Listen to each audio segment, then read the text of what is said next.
Today would have been George Weber's 48th birthday, but instead the man who once was a voice of morning radio is now the subject of morning news reports. Veteran ABC newsman George Weber found stabbed to death in his Carroll Gardens apartment in Brooklyn over the weekend. Weber was a veteran with WABC Radio who recently joined ABC National News Radio.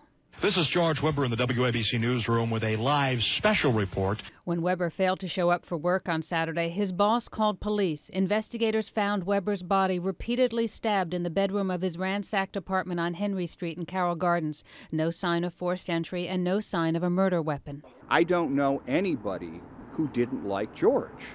So it's stunning when somebody that kind and gentle and decent and well-liked is murdered. Ron Kuby worked with Weber for close to 15 years. Mayor Bloomberg also worked with him. Quote, "He'll be deeply missed by millions of radio listeners, including me." Weber, a native of Pennsylvania, worked his way up in radio in several markets before reaching New York, saying he had the best job in the best city in the world.